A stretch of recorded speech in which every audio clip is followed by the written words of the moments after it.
All right, a quick little intro because I have an idea that I want to make sure I get explained before I jump into it because I have a habit of just starting things without doing an intro.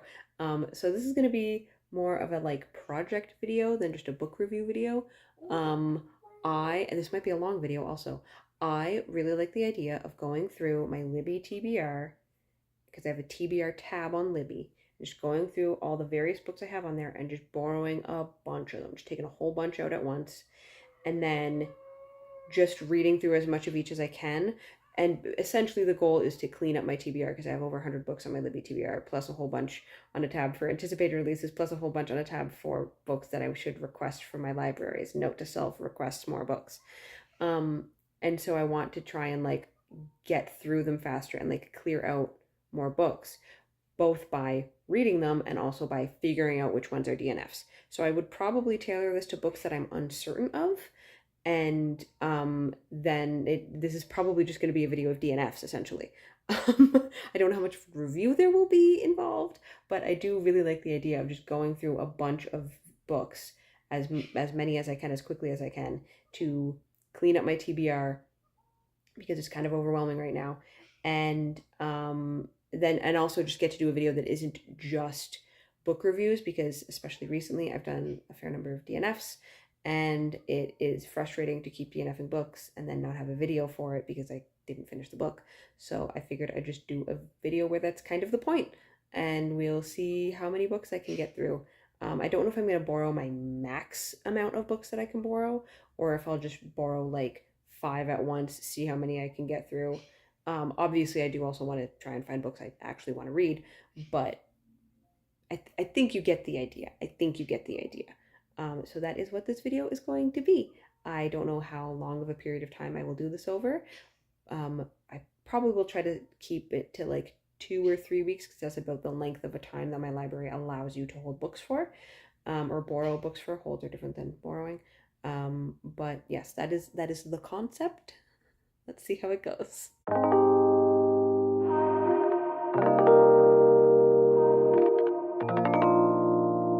Okay, I've started my first book of this project. It is The Last Blood Carver by, I can't remember the author's name, but it would have been on the screen. Incidentally, I goofed up with the screen recording because I borrowed a bunch of books and then realized I should have screen recorded the process of borrowing them. So then I was like going back through and I'd like return and then find where it was on my TBR, like screen record, finding it on my TBR list, borrow, and like I did that. But some of the books were already on a wait list again. So I was like, okay, well, I can't really do that, but like I don't want to have this done for some books and not others. So then I had to change what books I had borrowed. So it was a whole thing, but I figured it out. I got it done. I've read the first 2 chapters of The Last Blood Carver and I'm really enjoying it so far. Maybe this was not the right book to start with for this project, but I do really like it. I just love the concept of like healing magic that is one super like medical and science based. Like you don't just look at a wound and be like, I want that wound to be healed and heal the wound. You have to understand how the body works in order to heal the wound, which I think is really like it's just a really interesting idea. And I also love healing magic that can be used to hurt. That's like that is my jam. So I'm really enjoying that aspect of it, and I think this book started off like really good stakes like right out of the gate. So I'm very interested to read more. What I might do, and I'm hesitant to do this because I don't want to get mixed up with what I'm reading, I might grab another book. Well, I mean, I already have them borrowed, but I might start reading another one of the books and at least read the first few chapters and try and get a gauge of like how much do I like it, because I obviously if all the books I borrowed are books that I end up liking, that's a good thing because I want to like books. But for the sake of this project where the point is to clear up my TBR, I do need it. There's probably going to be some DNFs. There should be some DNFs. Otherwise, this is just a weird video where I just sit down and read a book. And it's the same as any other video that I've done, but with a whole different framing to it. Anyway, so yeah, I might do that. I think I borrowed The Donut Trap, which is like a little contemporary rom-com thing. So I might try that one. And yeah, that's where I'm at right now. I will read more and update later.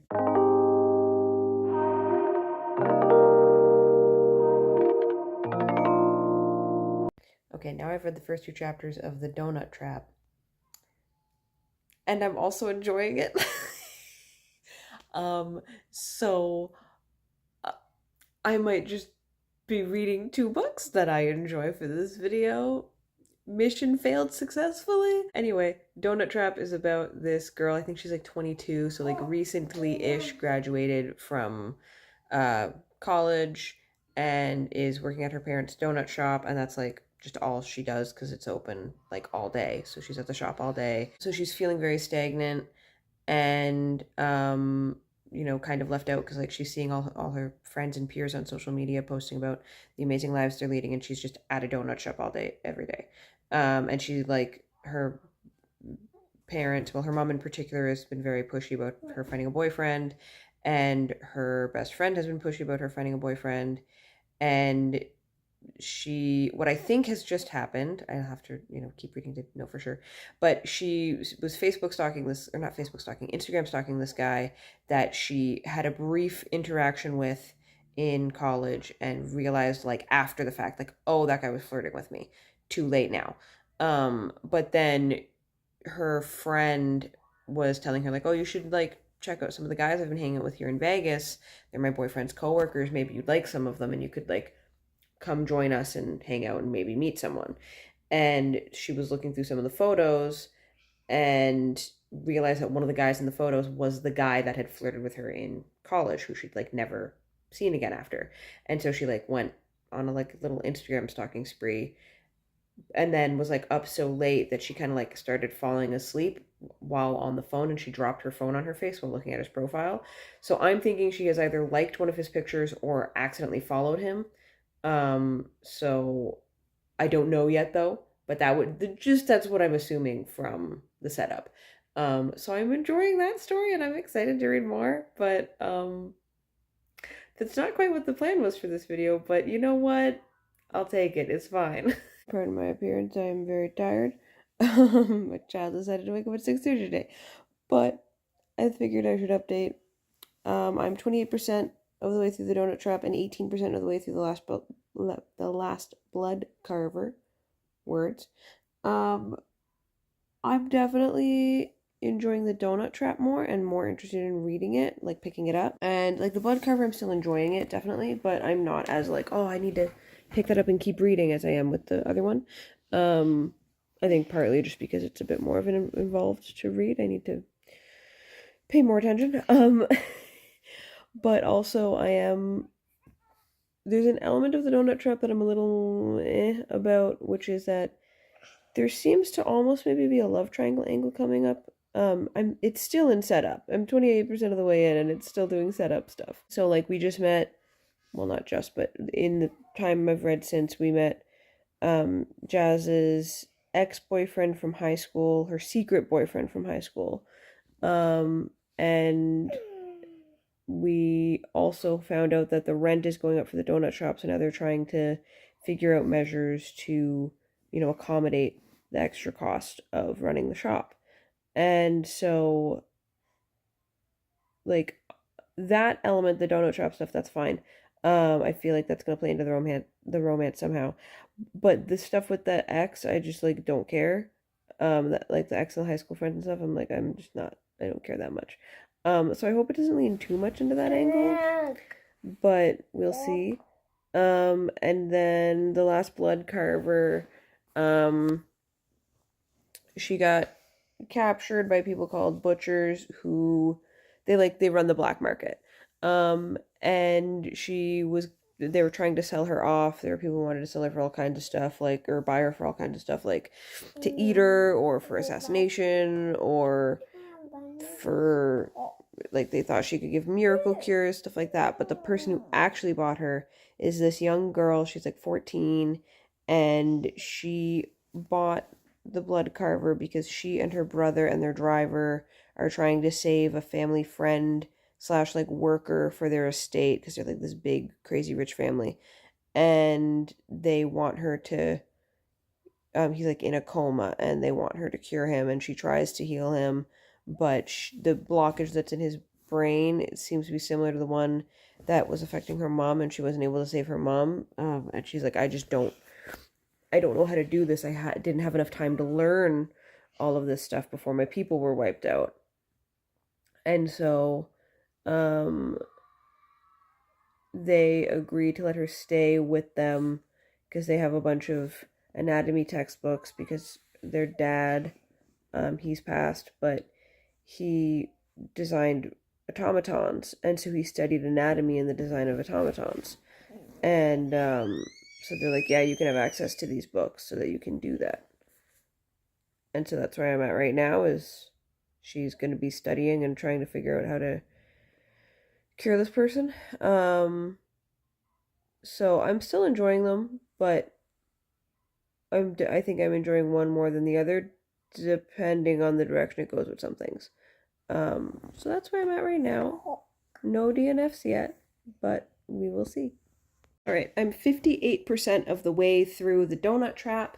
I'm still enjoying it. There was something about it that was kind of like just off for me, and I was trying to put my finger on what it was, and I think I figured it out.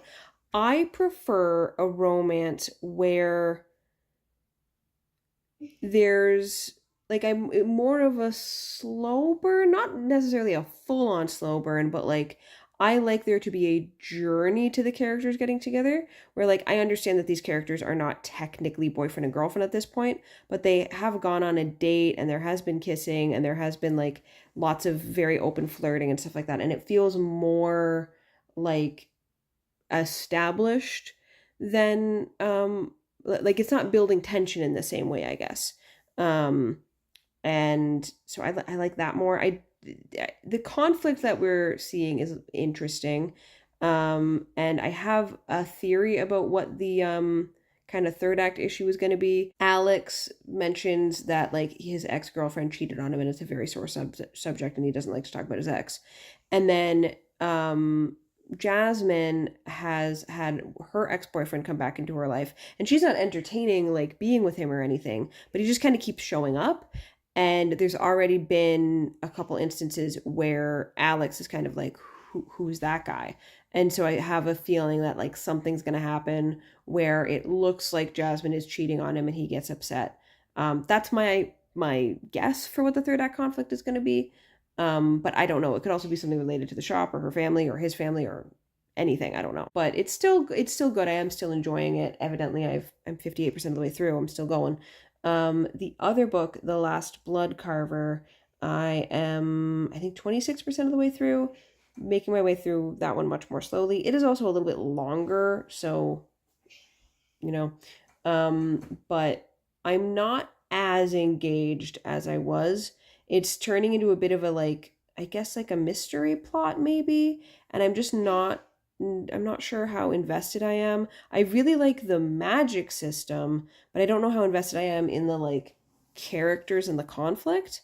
So I'm a little like, I don't know. I'm gonna read a little bit more. I think I want to try and make it a third of the way through the book before I'm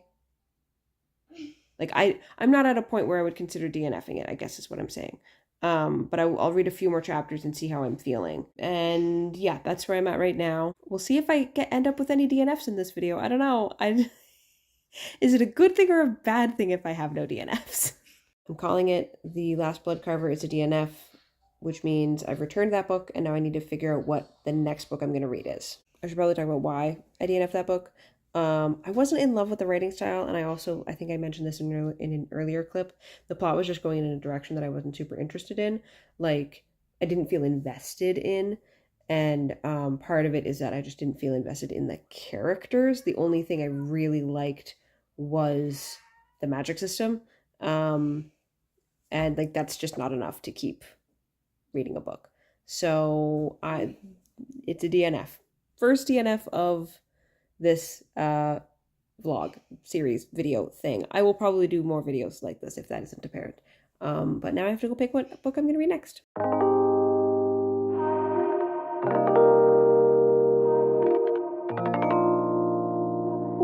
Apologies if you can hear my kid playing in the background. I picked up Daughter of the Bone Forest.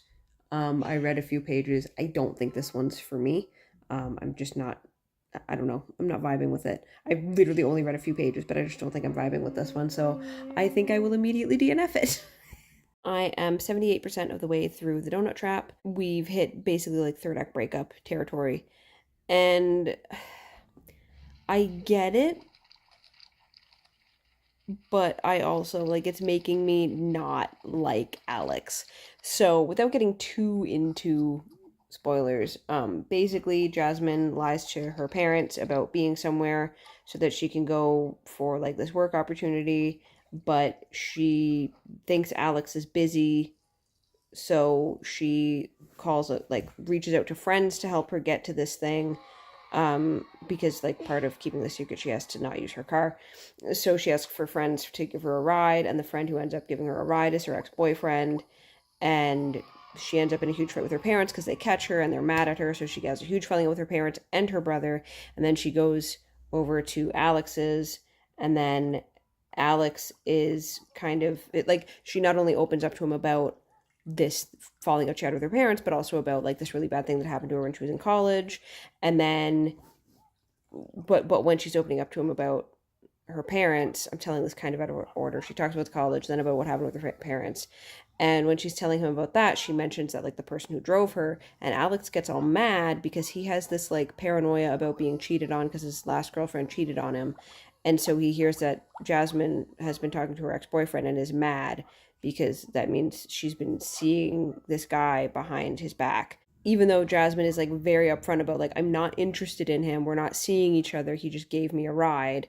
And also like she literally just confided in him about how everything is just terrible today, and so he's turns around and is a jerk to her about this. And it's like, okay, like like that's just, I don't know. It's also like they're not even officially dating. They've been on a couple dates and they're like talking, but both of them agree that they aren't officially dating right now. So it's a bit weird for him to be upset about her just like talking to another guy. Like, I don't like that. And then also combined with the fact that he's just been really like they're both having to talk around their parents about certain things. But with Jasmine, it's about how she's spending her time. They don't like her being away from the family business, even though they want her to get her own job and they want her to have a boyfriend. So, like, that's really, complicated for her of balancing that. But with him, he's just like, oh, my mom's just like really judgmental. So I told her all these things about you that's not true so that she would think better about you. And it's like, what? So you just lied. I don't like Alex at this point. I'm gonna finish the book because I'm 78% of the way through, so like I might as well finish it. But I'm just like, I don't know, I'm not super into the romance at this point. I am invested in finding out like what is Jasmine going to do with her life. I also started reading The Language of Dragons.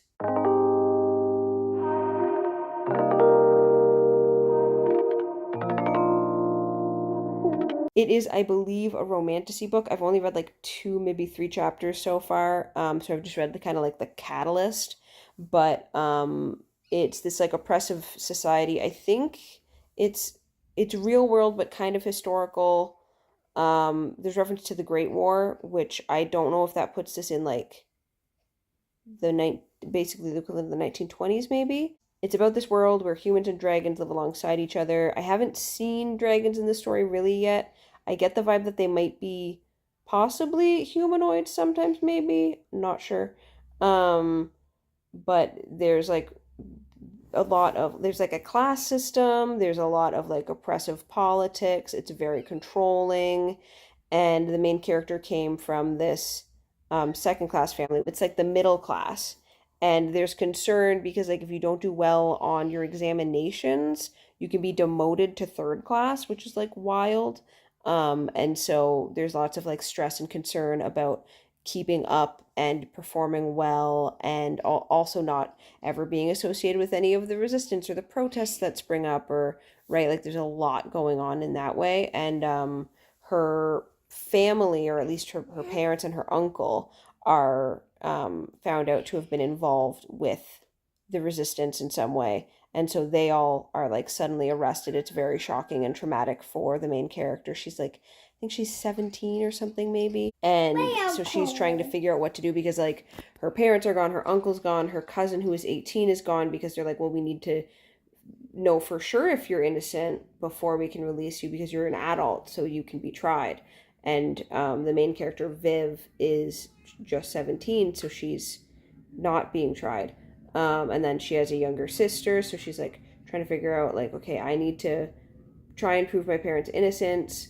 What do I do? And so, like, that's kind of where I'm at with the story so far. It's interesting. The cover is beautiful. And I like the idea, and I'm interested to see where it goes. So, I finished reading The Donut Trap. I have mixed feelings about the ending. I think my biggest issue is that in the end, one, as I was talking about before, I just wasn't super invested in like the romance itself.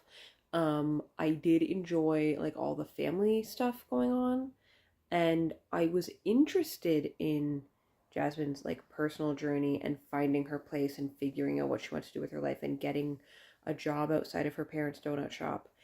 But the outcome ultimately, I was kind of like, I don't know, it just didn't work for me.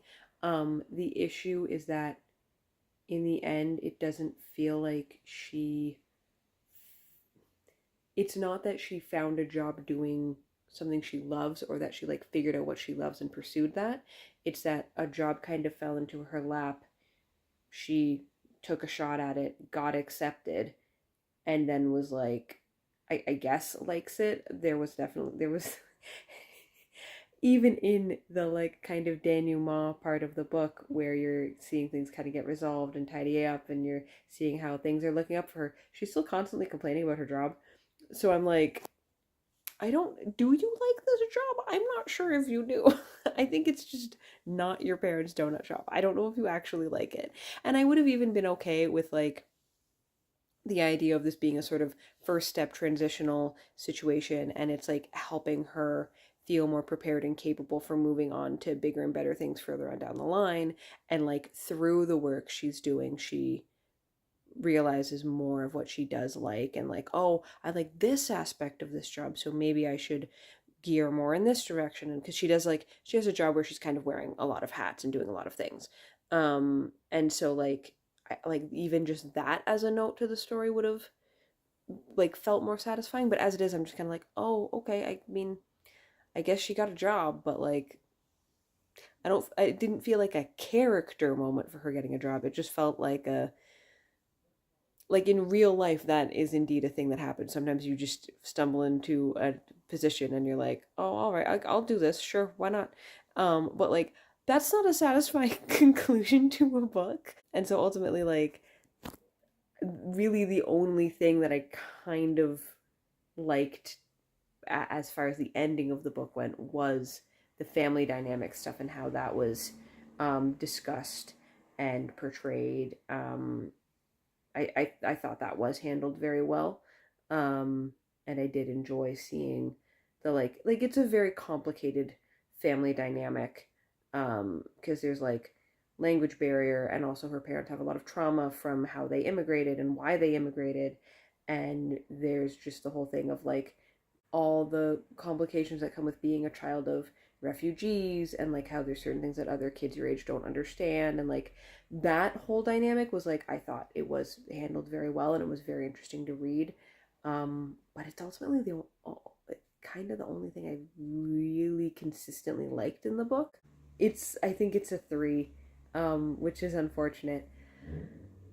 As for the rest of the concept of this video, I think I'm gonna try and finish, like I'm gonna try and push through on reading A Language of Dragons. But in doing this video, I have realized something for future installations, if I continue doing this, is I should only do one book at a time. I should borrow one book at a time. As much as it's appealing to think of like, oh, I'm gonna borrow a bunch of books and I have to get through like either decide I'm DNFing them or finish them before they have to be returned, I can't do that. I can't read books that way. I just get overwhelmed and then I don't want to read anymore, and that's not a good thing to do. So I will probably do one book at a time, read as much of it as I want, If I want to keep reading, I keep reading. If I don't, I don't. And then just kind of set myself a timeline of how much, like how long I have to work on this or how many books I want to get through before I call the video. So that's where I'm at. And I guess I will have updates about the next book eventually. I don't know. It's late. I'm tired. Incredibly quick nitpick about something I just read in A Language of Dragons. Um, it's this like excerpt of a paper by the main character's mom, or a presentation by the main character's mom, talking about the origin of dragon language. And she's talking about how like the language that dragons speak is like it comes from human language. Dragons didn't speak until they started interacting with humans. And it's talking about how like that's why in, you know, anglophone regions like Britain and Australia and America, dragons speak a dragon tongue that resembles English or like a Germanic language. And I'm like, in Australia, if there were dragons in Australia, the first language they would have encountered would have been one of the Aboriginal languages. The same is true of the Americas. I don't I don't think it makes sense that the dragons in those regions speak English, actually. But that's my native studies major coming out. So, you know, that's a nitpicky detail on my part. Anyway, I will keep reading. I am 45% of the way through A Language of Dragons. I have not been as good at updating on this book, I don't think. But it's a really engaging book. I'm really enjoying it. I love all the stuff about like language and translation and the way the character's trying to like figure out, like, I guess I haven't talked about what the book's about. So the main character, I think I talked about the like very beginning and how the parents are arrested for being rebels or sympathizing with rebels or something like that. And so what the main character ends up doing is she's like, I need to destroy whatever evidence they have on my parents, which I know is currently being housed with the Prime Minister. This is set in the UK. So I'm going to free a captive dragon from the University of London and tell it to go burn down the Prime Minister's house, which the dragon does, because the dragon's like, yeah, I don't like the Prime Minister, so I'll do that happily. Incidentally, dragons in this book they're not humanoid, they are dragons. I think I mentioned that I wasn't sure about that in the beginning. So the dragon did that, but then the main character, Viv, gets caught for that. And so she's put in prison, but then the Prime Minister offers her sort of like an opportunity to be pardoned and also for her family to be pardoned. And so she's sent to this like secret, like the house itself isn't secret, but what is being done within the house is a secret. And it's this big like manor house and like way out in the country. And they're working on some sort of secret project for the war. None of them fully understand what the ultimate purpose of what they're doing is. It's a group of like, I think it's 9 or maybe 12. I think it's 12 teenagers. And they're divided into 3 groups. One group is zoology, another group is aviation, and then the final group, the one that Viv is in, is code breaking. And so they're all working on these projects that are supposed to like help them win the war, but they don't fully ultimately understand like what is the ultimate end goal. Like, well, the end goal is to win the war, but like what is this project supposed to culminate in, I suppose, is what I'm getting at. And so there's a lot of stuff of like Viv not only trying to understand like, why are we doing this, how is figuring this out going to help us win the war, because what her group is working on is dragons have a means of communication other than spoken language. It's similar to echolocation, and it's at a frequency that humans can't hear. And so they have these machines that sort of capture and retransmit the sounds of echolocation at a frequency that humans can hear, and they're trying to break it down and translate it into an understandable language. And so Viv is trying to understand, like, why would dragons use echolocation? Why, like, what is the difference in how certain dragons use it? Because she keeps coming across instances where, like, well, this dragon seemed to say follow here, but then in this other recording, we can tell the dragon saying follow, but it's using a different sound to say it. So, like, why is it doing that? And, like, there's all kinds of, like, there's just a lot of, like, mystery and intrigue, and also just, like, I love language. I love etymology. I wish I was better in languages, but it's like really interesting to read like the thought process of breaking down what little they do understand and trying to extrapolate it into a broader understanding and figure out like how does this means of communication work, what is its purpose. And I'm really enjoying all that. I'm also interested in, there's like kind of this little bit of like romance budding between Viv and another character, Atlas, and he's part of the zoology group, I think. And then there's also some drama with Viv and her childhood best friend, Sophie, who Viv did something to that resulted in her failing the examination and being demoted to third class, which is like the slums. And there's just like, there's a lot going on, and I'm really, really enjoying it. I'm so glad I decided to pick up this book. I hope I'm able to get through it before the hold, or not hold, like me borrowing it, my time on it runs out.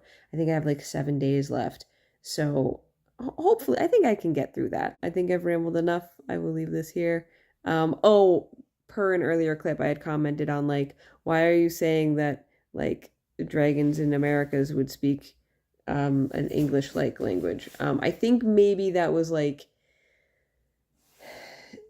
it's still a little weird to me, but it does acknowledge indigenous languages in another section of the book. So I'm like, okay, at least like there is an awareness of that, but that still is a little funny to me.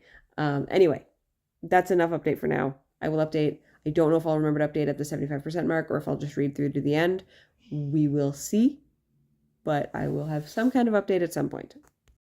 I'm still reading A Language of Dragons and I'm still enjoying it, but I'm hitting a point where like it's a very high stakes book and it's very intense, and I'm at a chapter where a character's doing a thing and I'm like, don't do that thing, and I don't want to read it because I'm stressed. And now I'm wishing I had a low stress book to read, but I don't have a low stress book to read right now, and it doesn't make sense for me to borrow another book right now. I mean, like, I guess I could, but I just don't know if that, I don't think that's the sensible thing to do. I think I should try to get through what I have right now and then pick up more books, because otherwise I'm going to get just distracted and overwhelmed again, especially because I have 4 days left to read this book before it has to be returned. And I can do it. I'm 60% of the way through the book. That's only 10% a day. That's entirely doable. But I don't want to put more on my plate than that. Anyway, this might be a lighter reading day because my brain is tired. All right, 75% of the way through A Language of Dragons, so I should probably update. Basically, there's a lot of stuff going on that I as a reader suspected or like had figured out elements of, if not the exact specifics or the exact twist. And so I wouldn't say that this is a book that has like shocking twists, but from a character perspective, I understand with most things why the characters haven't figured it out, or like why the characters are stubborn, particularly in the case of Viv, are stubborn about like acknowledging or recognizing what is really happening. I appreciate it in that sense, because sometimes you read a book and like it's not just that you figure out what happens, it's that you don't understand why the characters haven't, and that's not the case with this one. I'm enjoying all of the political commentary, and particularly how this book grapples with ideas of like class inequality. It's using, dragons as part of that.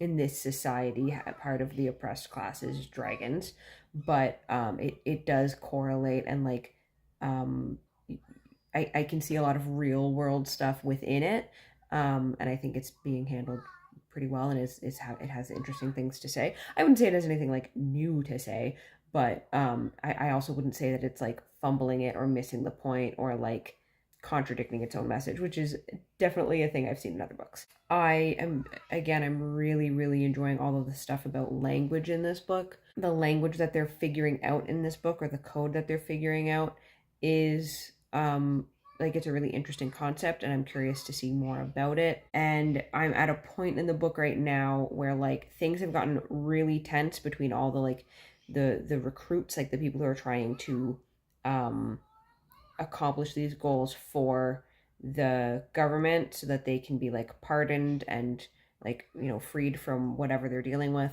and the stakes have gotten really high, and like they're starting to go against each other, and like it's become more of a competition, and that's very like juicy. Um, and I'm very interested to see like where I'm at in the book right now, how they are going to get out of where they are. And I have ideas about what maybe is going to happen, but I'm interested to read more. I haven't gotten as much reading done today as I maybe would have ordinarily because one, I'm stressed and it's hard to read a book that is stressful when you are stressed. And two, I was dealing with some issues because a certain, well, I won't say because I don't want to set off another moment with my child, but some things maybe got removed from some devices that were not supposed to be removed and I could not fix it.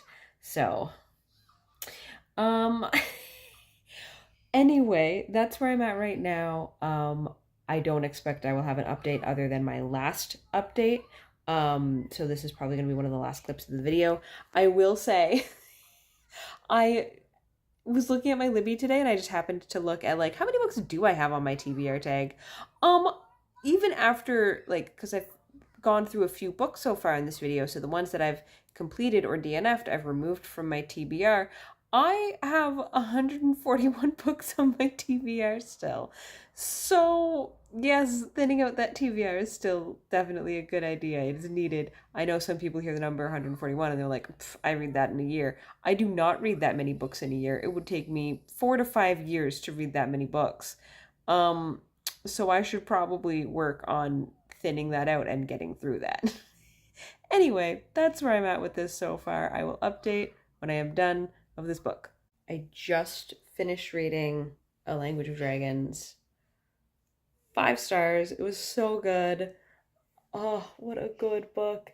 And the ending, there's things that happen at the ending that I'm like, is that happening? Is that a thing? Is that gonna I need the sequel. There is a sequel coming out. I don't remember what the date was or if it's already out, but there is a sequel coming out. It's called like A War for Wyverns or A War with Wyverns, something like that.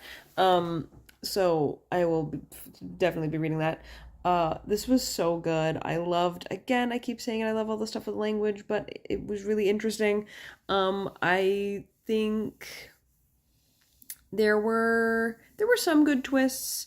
Again, some of them I saw coming, but I don't think they were like. There's a difference between a book that's predictable in a frustrating way and a book that's predictable in a like, I understand why the characters don't get this and I'm excited to see when and how they figure it out. And this book fell into the latter category. I enjoyed Viv's journey. I really liked Viv and Atlas's relationship and how that developed. Even like some of the villainous characters I felt like were they had like interesting layers and complexity, and I'm curious to see what happens with them going forward. All the different stuff about the different kinds of dragons. I really enjoyed that. I will say there were some points where I felt a little bit like we were talking in circles or like we kept coming back to the same thing, but I also like I get it because it's like the thing we kept coming back to is Viv understanding that it is bad to give this code to the prime minister because the prime minister is going to use it to subjugate dragons, but also the prime minister has her parents and her little sister in captivity, and like her parents and little sister, their lives are in danger if she doesn't do what the prime minister wants. So she keeps coming back to that, and it's like it's frustrating, but it's also like realistic of like she's very much in the middle of a pretty impossible choice because no matter what she does, it's like, okay, well, someone is going to suffer. It doesn't matter what I do, someone is going to suffer. So do I care for the suffering of strangers or do I care for the suffering of my loved ones? And that's like a really hard place to be in. There was also like some interesting overlap in like, I talked about this before, like class inequality and like the oppression of dragons and stuff, but also like racial inequality and homophobia and stuff like that, because there is a little bit of queer representation in this book. It's not the main character, but it is a major character. I really enjoyed it. I really liked this world. I liked I'm just saying I liked. I don't feel like I'm getting really in depth with anything, but I also don't want to give spoilers, so it's hard to get too into things. But I am very, very interested to see where this goes in the sequel, so I'll be keeping an eye out for that. and I do recommend checking out this book. I think it might be YA. I didn't look up the genre. I think it was billed as romantasy, but there's no, like, usually when people talk about romantasy, there's smut in it. There's no smut in this. And the characters are teenagers. They're like 17, 18 years old. So it might lean more YA than adult. But I really, really enjoyed it, and I do recommend checking it out. It is a good dragon book. You should read it if you like dragon books, I think. Dragons and language and discussions of inequality. I think that's all I have to say. So this is going to be the last book I read in this video. I almost just wrapped this up like this was the only book I read. It's not. This is a project video with multiple books in it. But this will be the last book I read in this video. I only had 2 days left on my hold of the other book, which was called Zara.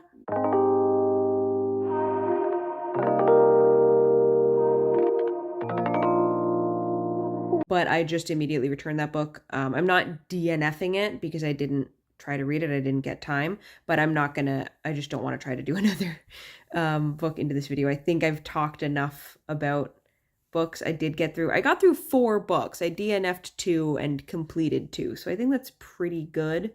And I did learn things about how I want to tackle these videos in the future, because borrowing 5 books at once was not a good idea. I just got really overwhelmed. So I think I will make it a goal to get through 5 books next time I do one of these videos, but I don't have to have all of them borrowed at once. I can borrow one and then read through it and then borrow one and da-da-da. That being said, I don't know how often I will do videos like this, because I can't do... like, it's hard to do stuff alongside this video, unless sometimes I do read 2 books at once. So I could do like a book for a Patreon video and a book for one of these projects, and then be working on those 2 side by side maybe. But I do need to be making Patreon videos too, and I am also trying to do my House of Night videos. And I'll probably also, I have some ideas for like non-reading but still book related videos that I might do. So we'll see. If you liked this video, please like it, subscribe, share, do all the things to support me. I have a link to my Patreon below. What should we do for an emoji for this video? Maybe just like a library or a stack of books emoji, because this was about reading a bunch of books. And yeah, that is where I will leave this video. Okay, bye!